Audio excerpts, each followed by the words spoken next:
ಶುಭೋದಯ, ನಮಸ್ಕಾರ, welcome to Yoyo Kannada. ಬನ್ನಿ ಈಗ ನೋಡೋಣ ಕರುನಾಡಿನ ಪ್ರಮುಖ 5 ಬ್ರೇಕಿಂಗ್ ನ್ಯೂಸ್ಗಳು.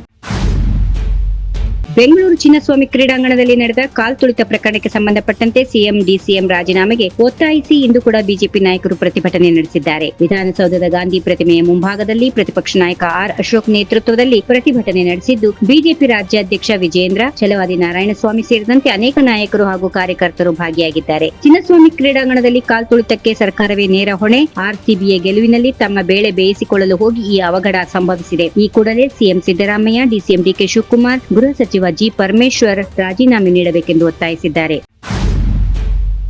ನಿವೃತ್ತ ಹಿರಿಯ ಪೊಲೀಸ್ ಅಧಿಕಾರಿ ಭಾಸ್ಕರ್ ರಾವ್ ಅವರು ಮುಖ್ಯಮಂತ್ರಿ ಸಿದ್ದರಾಮಯ್ಯ ಅವರನ್ನ ಹೇಡಿ, ವೀಕ್, ಅಸಹಾಯಕ ಎಂದು ತೀವ್ರವಾಗಿ ಟೀಕಿಸಿದ್ದಾರೆ. ಅವರು ಮೈಸೂರಿನಲ್ಲಿ ನಡೆದ ಸುದ್ದಿಗೋಷ್ಠಿಯಲ್ಲಿ ಈ ಹೇಳಿಕೆ ನೀಡಿದ್ದಾರೆ. ಸಿದ್ದರಾಮಯ್ಯನವರು ತಮ್ಮ ಮೊದಲ ಅವಧಿಯಲ್ಲಿ ಬಲಿಷ್ಠ ನಾಯಕತ್ವವನ್ನು ತೋರಿಸಿದ್ರು, ಆದ್ರೆ ಈಗ ಅವರು ಸಂಪೂರ್ಣವಾಗಿ ತಮ್ಮ ಶಕ್ತಿಯನ್ನ ಕಳೆದುಕೊಂಡಿದ್ದಾರೆ ಎಂದು ಹೇಳಿದ್ದಾರೆ. ಈ ಟೀಕೆಗಳು ಬೆಂಗಳೂರಿನ ಚಿನ್ನಸ್ವಾಮಿ ಕ್ರೀಡಾಂಗಣದಲ್ಲಿ ನಡೆದ ಕಾಲ್ತುಳಿತ ಘಟನೆಗೆ ಸಂಬಂಧಪಟ್ಟಂತೆ ಬಂದಿವೆ. ಈ ಘಟನೆ ನಂತರ ಬೆಂಗಳೂರು ಕಮಿಷನರ್ ಬಿ ದಯಾನಂದ್ ಅವರನ್ನ ಅಮಾನತು ಮಾಡಲಾಗಿದೆ. ಭಾಸ್ಕರ್ ರಾವ್ ಅವರ ಅಭಿಪ್ರಾಯದಲ್ಲಿ ಈ ಕ್ರಮವು ಪೊಲೀಸ್ ಇಲಾಖೆ ನೈತಿಕ ಧೈರ್ಯವನ್ನ ಕುಗ್ಗಿಸಿದೆ ಮತ್ತು ಇದು ಪೊಲೀಸ್ ಇಲಾಖೆಯ ಕಗ್ಗೋಲೆ ಎಂದು ಪರಿಗಣಿಸಬೇಕು ಎಂದರು. ನಾನು ಕುಮಾರಸ್ವಾಮಿ ಅವರನ್ನ ಗಮನಿಸುತ್ತಿದ್ದೇನೆ. ಅವರು ತಮ್ಮ ಖುಷಿಗೆ ಮಾತಾಡುತ್ತಿದ್ದಾರೆ. ಅವರೇನಾದ್ರೂ ಮಾತಾಡ್ಲಿ, ಇದರಿಂದ ಅವರಿಗೆ ಖುಷಿಯಾಗಿ ಆರೋಗ್ಯ ಸುಧಾರಣೆ ಆಗುವುದಾದ್ರೆ ಆಗ್ಲಿ. ಅವರ ಆರೋಗ್ಯ ಸುಧಾರಣೆ ಆಗುವುದು ನನಗೆ ಮುಖ್ಯ ಎಂದು ಡಿಸಿಎಂ ಡಿಕೆ ಶಿವಕುಮಾರ್ ಅವರು ಹೇಳಿದ್ದಾರೆ.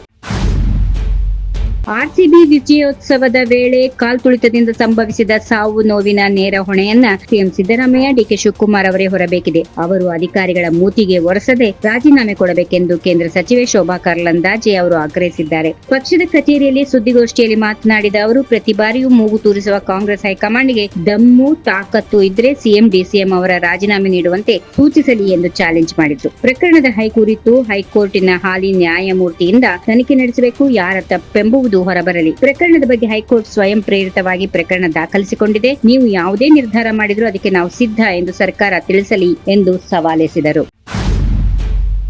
ಜೂನ್ 4ರಂದು ಎಂ ಚಿನ್ನಸ್ವಾಮಿ ಕ್ರೀಡಾಂಗಣದ ಹೊರಗೆ ಸಂಭವಿಸಿದ ಕಾಲ್ತುಳಿತದಲ್ಲಿ 11 ಜನರು ಸಾವಿಗೀಡಾಗಿದ್ದು, ದುರಂತದ ಹೊಣೆಯನ್ನ ಮುಖ್ಯಮಂತ್ರಿ ಸಿದ್ದರಾಮಯ್ಯ, ಉಪಮುಖ್ಯಮಂತ್ರಿ ಡಿಕೆ ಶಿವಕುಮಾರ್ ಮತ್ತು ಗೃಹ ಸಚಿವ ಜಿ ಪರಮೇಶ್ವರ್ ಹೊತ್ತುಕೊಳ್ಳಬೇಕು. ಅವರಿಗೆ ನೈತಿಕತೆ ಇದ್ದರೆ ರಾಜೀನಾಮೆ ನೀಡಬೇಕೆಂದು ಜೆಡಿಎಸ್ ನಾಯಕ ಮತ್ತು ಕೇಂದ್ರ ಸಚಿವ ಎಚ್.ಡಿ. ಕುಮಾರಸ್ವಾಮಿ ಹೇಳಿದ್ದಾರೆ. ನಗರ ಪೊಲೀಸ್ ಆಯುಕ್ತರು ಸೇರಿದಂತೆ 5 ಪೊಲೀಸ್ ಅಧಿಕಾರಿಗಳನ್ನ ಅಮಾನತುಗೊಳಿಸಿದ್ದಕ್ಕಾಗಿ ಅವರು ಸರ್ಕಾರವನ್ನ ತರಾಟೆಗೆ ತೆಗೆದುಕೊಂಡರು. ಈ ಅಹಿತಕರ ಘಟನೆಗೆ ಸಂಬಂಧಪಟ್ಟಂತೆ 5 ಪೊಲೀಸ್ ಅಧಿಕಾರಿಗಳನ್ನು ತರಾತುರಿಯಲ್ಲಿ ಅಮಾನತುಗೊಳಿಸಿರುವುದು ಅನಗತ್ಯ. ಸರ್ಕಾರದ ತಪ್ಪುಗಳಿಗೆ ಅಧಿಕಾರಿಗಳನ್ನ ಬಲಿ ಪಶುಗಳನ್ನಾಗಿ ಮಾಡಿದ್ದಾರೆ. ಅಧಿಕಾರಿಗಳು ಪರಿಣಾಮಕಾರಿಯಾಗಿ ಕೆಲಸ ಮಾಡಲು ಸಾಧ್ಯವೇ ಎಂದು ಕೇಂದ್ರ ಸಚಿವ ಎಚ್.ಡಿ. ಕುಮಾರಸ್ವಾಮಿ ಹೇಳಿದ್ದಾರೆ. If you like this video, ಬೇಗ ಲೈಕ್ ಮಾಡಿ, ಕಾಮೆಂಟ್ ಮಾಡಿ, ಶೇರ್ ಮಾಡಿ ಹಾಗೂ ಯೋಯೋ ಟಿವಿ ಕನ್ನಡವನ್ನು ಸಬ್ಸ್ಕ್ರೈಬ್ ಮಾಡಿ.